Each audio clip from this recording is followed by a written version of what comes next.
Today, we're dragging some of history's biggest geniuses into the light because a shocking number of famous inventions were not invented by the people who got the credit. Phones, games, whiskey, radio, even stuff you use all the time, somebody else often had the idea first, then got steamrolled by money, fame, or better PR. This is a list of stolen brilliance, historical robbery, and elite-level credit theft that proves history isn't written by the smartest person in the room, but by the one who reached the patent office first, with the best lawyers in tow. Number 1. The telephone. Alexander Graham Bell versus Antonio Meucci. Everybody learned that Alexander Graham Bell invented the telephone, which is adorable in the way a cardboard school poster is adorable. But the reality of the telephone's birth is a gritty, tragic tale of a man named Antonio Meucci. Meucci wasn't a corporate shark. He was an Italian immigrant living in Staten Island who was obsessed with the idea of teletrofoni, voice-transmitting devices. By 1860, years before Bell was even a name in the industry, Meucci had a working prototype in his house. He used it to communicate with his wife, who was paralyzed by arthritis, connecting his laboratory to her bedroom. Meucci was a brilliant engineer, but a catastrophic businessman. He was perpetually broke, and when a steamship explosion left him severely burned and unemployed, his wife was forced to sell his early prototypes to a second-hand dealer for just $6 to pay for his medical bills. When he recovered, he tried to secure a permanent patent, but he couldn't afford the $250 fee. Instead, he filed a patent caveat, a temporary notification of an invention, in 1871. Here is where the theft gets suspicious. Meucci sent his plans and descriptions to the Western Union Telegraph Company, hoping they would fund his research. He waited for months. Every time he asked for his materials back, he was told they had been lost. 2 years later, Alexander Graham Bell, who happened to share a laboratory space with the very people Meucci sent his plans to, filed his own patent for the telephone. Western Union didn't just find the technology, they found a younger, wealthier, and more legally protected face for it. Meucci spent the rest of his life in court, trying to prove he was the father of the modern world. He died in poverty, while Bell's name became a global verb for communication. Number 2. The treadmill, Sir William Cubit's misery machine. The treadmill is maybe the funniest scam in modern life. Right now, people pay monthly fees to jog on one while staring at a wall-mounted TV and pretending this is self-care. But in the early 19th century, the tread wheel was a literal instrument of torture. It was introduced by Sir William Cubit in 1818 as a way to reform prisoners by making them do something useful yet utterly soul-crushing. The original design wasn't a flat belt, it was a giant wooden cylinder with steps. Prisoners would hold on to a horizontal bar and climb the wheel for up to 6 hours a day. It was calculated that a prisoner at Warwick Gaol climbed the equivalent of 17,000 vertical feet every single day. The energy generated by these hamsters in jumpsuits was used to grind grain or pump water, giving the machine the name treadmill. It was so brutal that it caused permanent physical deformity and psychological breakdowns. Eventually, the British government banned it as cruel and unusual punishment in 1902. But capitalism never lets a good torture device go to waste. In the mid-20th century, we took the cage, added a rubber belt, slapped on a heart rate monitor, and started selling it to busy office workers as cardio. Somewhere, a Victorian jailer is smiling from the grave, watching millions of people voluntarily pay for the privilege of using a machine that was originally designed to break the spirits of the most hardened criminals in London. Number 3. Jack Daniel's Whiskey, the mystery of Nathan Nearest Green. Jack Daniel turned into a myth, a brand, and a whole aesthetic for men who think charcoal, pickup trucks, and emotional repression count as a personality. But the Jack Daniel's story that the company told for a century was a carefully curated lie of omission. For years, the legend was that a local preacher and distiller named Dan Call taught young orphan Jack how to make whiskey. The truth, which only recently became part of the official brand history, is that Dan Call didn't know the first thing about distilling. His enslaved man, Nathan Nearest Green, did. Nearest was the real master distiller. He didn't just show Jack how to work a still, he taught him the Lincoln County process. This is the unique method of filtering whiskey through sugar maple charcoal, which gives Tennessee whiskey its distinct, smooth flavor. When Jack Daniel eventually started his own distillery after the Civil War, he hired Nearest Green as his first master distiller, making him the first black master distiller in American history. However, as the brand grew into a global titan, Nearest's name evaporated from the marketing. He became a ghost in the barrel. While Jack Daniel's face was plastered on every billboard, the man who actually crafted the liquid gold remained a footnote until 2016. It's the ultimate example of a student inheriting the world while the teacher is left out of the frame, because the story was cleaner without him. Number 4. Monopoly. Lizzie Maggie's stolen anti-capitalist manifesto. Monopoly is one of the greatest accidental comedy acts in history. Most people think Charles Darrow, an unemployed salesman during the Great Depression, had a dream about Atlantic City and invented the game to save his family. That is corporate fan fiction. The game was actually created in 1903 by a woman named Lizzie Maggie. She called it the landlord's game, and her goal wasn't to make people have fun, it was to radicalize them. Maggie was a follower of Georgism, an economic philosophy that argued people should own the value they produce, but the land should belong to everyone. She designed the game with 2 sets of rules, one where everyone was rewarded when wealth was created, the monopolist rules, and one where the goal was to crush everyone else and take their money, the landlord rules. She wanted players to see how unfair the second system was. Instead, people loved the evil version. Charles Darrow played a version of Maggie's game at a friend's house, tweaked the board slightly, and sold it to Parker Brothers for a fortune. Maggie, who actually held the patent, was paid a mere $500 and promised no royalties. She watched as her warning against greedy capitalism was turned into the ultimate celebration of it. Today, families destroy their relationships over a game that was originally designed to show them why landlords are the villains of the story. Number 5. The light bulb. Thomas Edison versus Joseph Swan. Thomas Edison gets treated like he personally punched darkness in the face and invented light with pure grit and cheekbones. We see him in movies as the lone genius in the lab, failing 1,000 times until the world glows. But the light bulb wasn't an invention, it was a race. And Edison didn't win the race by being the first to cross the finish line. He won by being the first to set up a gift shop at the end of it. Joseph Swan, an English chemist, had already developed a working incandescent lamp with a carbon filament in 1878, a full year before Edison's breakthrough.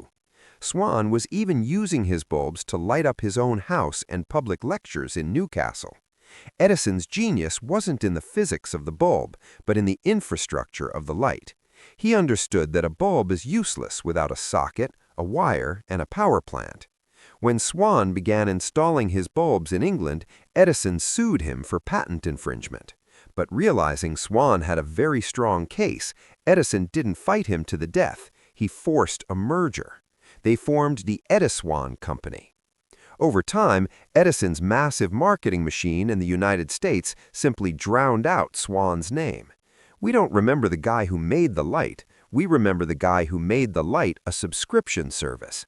Edison was less a wizard and more the final boss of turning good ideas into branded empires.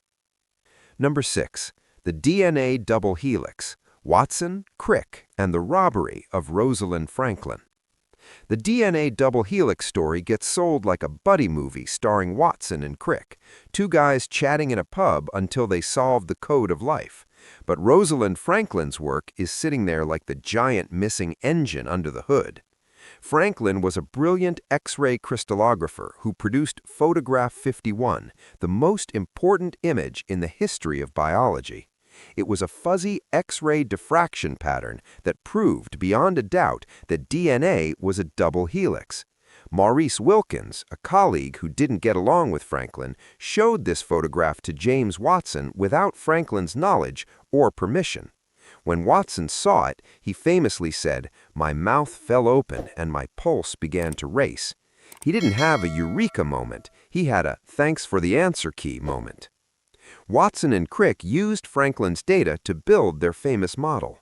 When they published their paper in Nature, Franklin's own work was relegated to a supporting article, making it look like she was just confirming their genius rather than providing the evidence for it.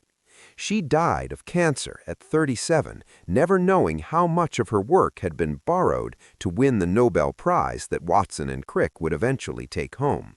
It is research with a pickpocket subplot, and it remains the most famous case of scientific credit theft in history.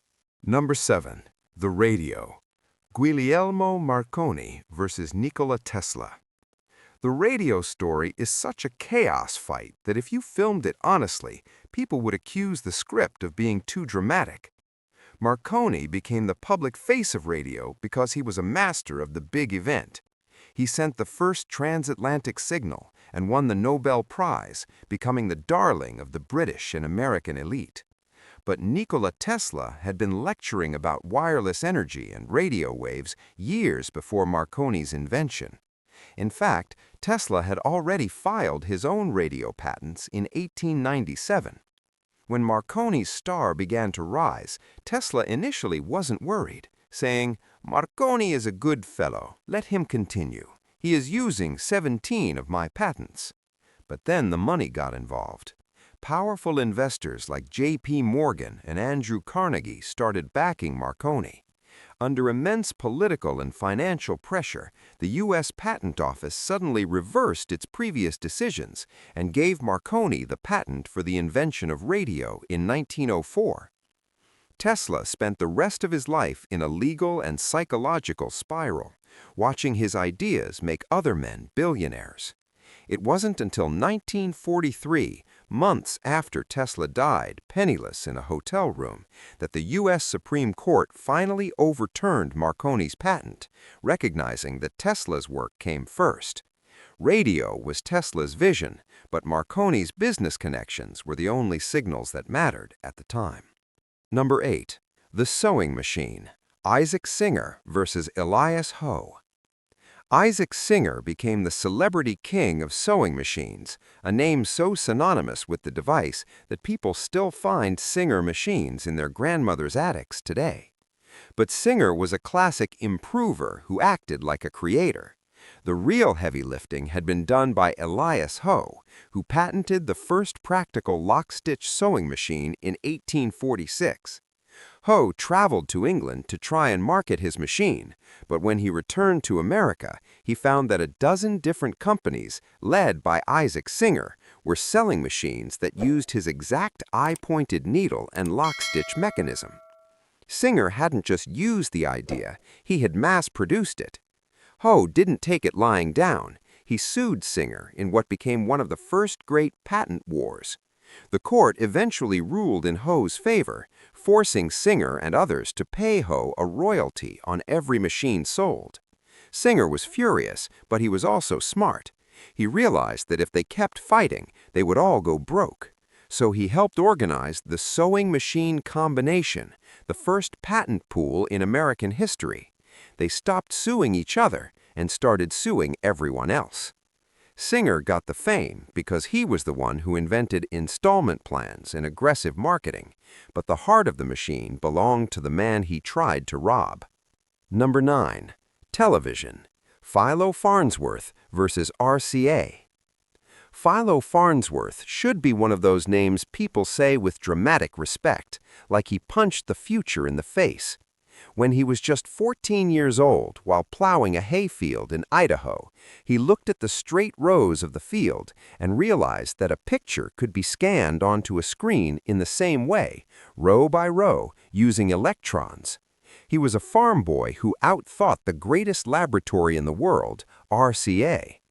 RCA, led by the ruthless David Sarnoff, wanted to own the future of television. They had their own genius, Vladimir Zworykin, but his system wasn't working. Sarnoff sent Zworykin to visit Farnsworth's lab under the guise of a friendly peer.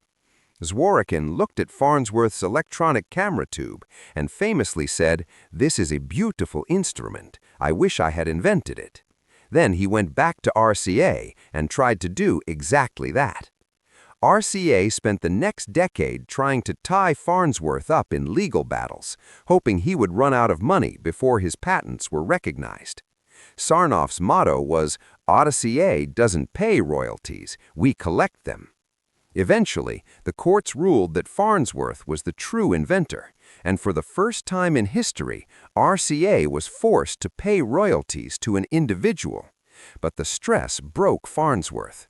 By the time TV became a household god in the 1950s, Farnsworth was a forgotten man, watching his beautiful instrument turn into a corporate titan that barely remembered his name. Number 10. Tetris, Alexei Pajitnov and the Soviet Machine. Tetris is one of the most brutal stories on this list because Alexei Pajitnov created a global brain parasite and then got to watch other people juggle the money for a decade. In 1984, Alexei Pajitnov was a computer programmer at the Academy of Sciences in Moscow. He wrote the code for Tetris in his spare time based on a wooden puzzle game from his childhood. Because he was a Soviet citizen and used government computers, the Soviet government claimed they owned the game. While Tetris was spreading across the globe like a digital virus, eating school computers, airport downtime, and human attention, Pajitnov was still earning his humble government salary. The rights were a chaotic mess of Cold War bureaucracy and hungry Western businessmen. Robert Stein, a British software salesman, tried to secure the rights but didn't wait for a signed contract before selling them to Mirrorsoft. Then Nintendo entered the fray, wanting Tetris for their new handheld, the Game Boy. For years, Pajitnov watched from behind the Iron Curtain as billions of dollars changed hands over his falling blocks. It wasn't until the 1990s, after the fall of the Soviet Union and a move to the United States, that Pajitnov finally regained the rights to his own creation. Tetris is a game about things falling into place, but in real life, the pieces fell into everyone's pockets except the man who made them. History loves to act like truth was born the second a gentleman with a decent handwriting and a big bank account finally wrote it down. But as we've seen, the road to the modern world is paved with the lost blueprints, stolen ideas, and broken spirits of the people who actually did the work.